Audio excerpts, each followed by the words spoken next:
依家傾幾句，大家好。有人問呢，如果係佢嘅智能手機、智能電話講俾佢聽，佢有心房顫抖點算？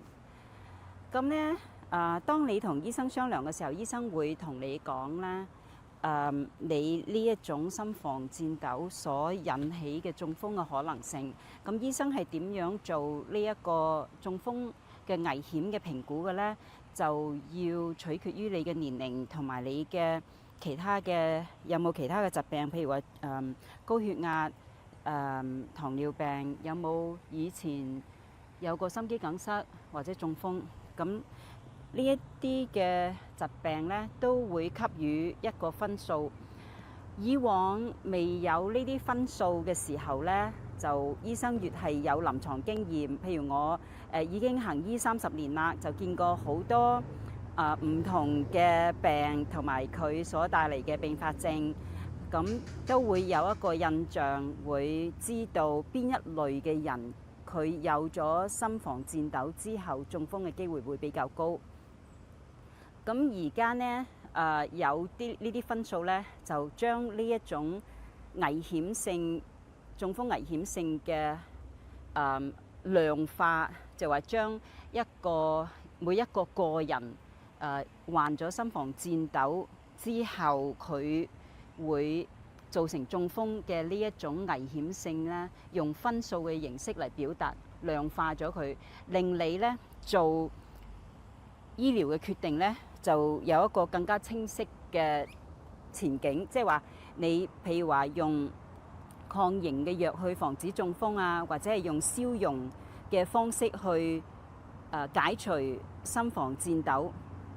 你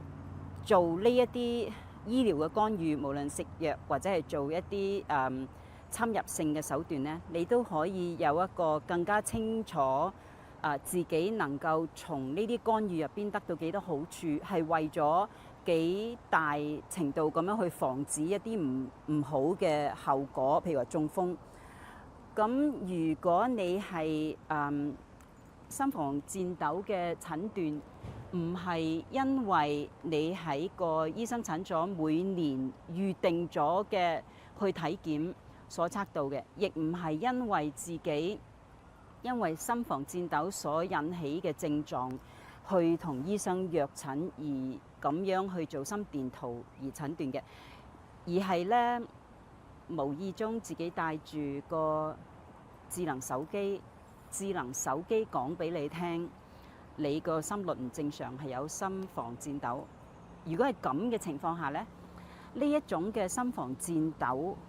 所造成嘅中風嘅可能性呢，就唔係用以往嘅嗰啲分數可以計算得到。因為以往用嗰啲分數去計算中風嘅可能性，譬如話你嘅分數係4嘅話呢，咁你一年嘅中風嘅可能性可能係4%到5%，即係當你係有心房顫抖嘅話。咁呢個分數號呢，就包括咗，如果你係年紀大於65歲就俾你1分，有糖尿病、高血壓就分別有1分。如果你嘅年紀係高於75歲就俾你2分。以往有個心肌梗塞又俾你1分，以往有個中風就俾你2分。呢啲分數呢，就好準確咁樣量化咗你有心房顫抖呢個診斷之後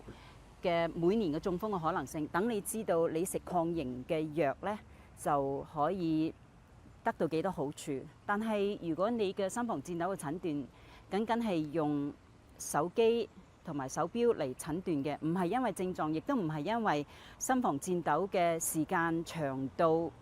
去到診所無意中發現，咁嘅情況下呢，就呢一啲分數呢，就唔能夠直接代表得到譬如分數4就唔能夠話代表得到4%或者5%每年嘅中風嘅可能性。咁而家睇嚟呢，就係如果你嘅心房顫抖無意中發現嘅嗰啲時間呢，心房顫抖延續嘅時間呢，只不過係幾個鐘頭之內就自動翻去正常嘅心率。咁呢一個好短時間嘅心房顫抖呢，就算你嘅分數 CHEST score 嘅分數係4嘅話呢，你每年嘅中風嘅可能性大概係1%左右。咁喺呢一種情況下呢，你同醫生所做嘅決定，共同商量去做嘅是否食抗凝藥嘅決定呢，就好唔一樣啦。同以往嘅傳統嘅心房顫抖所診斷嘅手段嘅嗰種討論係好唔一樣啦。因為咧食抗凝藥咧，我哋都知道啦，一個人個身體咧，如果係受到損傷，身體即刻會嗰啲血會凝固，係停止我哋身體繼續去出血，嚟減少損傷所造成嘅失血嘅程度，係一種自衛自我保護嘅機制。咁如果你食抗凝嘅藥咧，喺防止中風嘅同時咧，亦都令到你嘅身體咧冇咗呢一種自我保護嘅機制嘅。咁如果一個人佢係好重視一啲探險嘅冒險嘅活動，譬如話一個65歲嘅人，佢好中意爬山，好中意即係攀岩嘅嗰種爬山，唔係話行山。咁佢跌低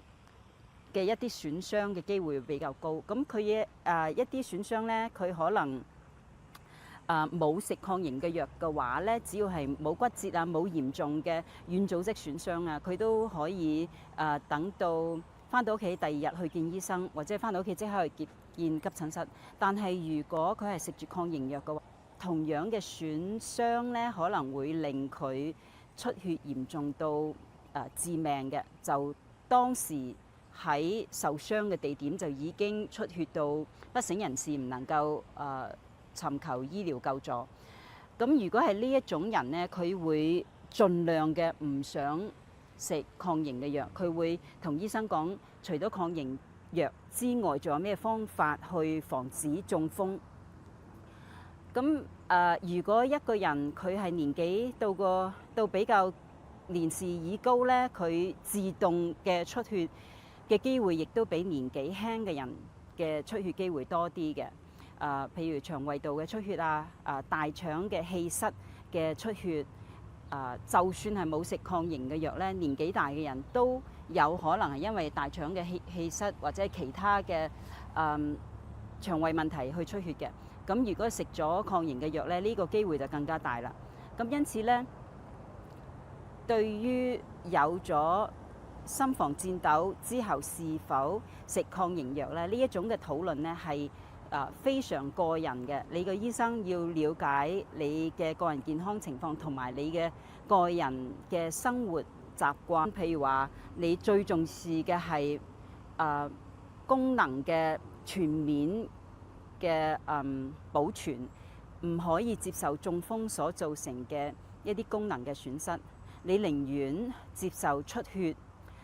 帶嚟嘅一啲危險性，因為你就算係腸胃道出血，你係通常有機會係及時去到醫院輸血，同埋見腸胃醫生去止住呢啲腸胃嘅出血。但係中風呢，你或者係見過有親友中風之後嘅慘狀，你好害怕。咁嘅呢一種嘅討論呢，就要你個人醫生同你一齊傾，先至係最詳盡同埋最可靠，對你嘅保護係最大嘅。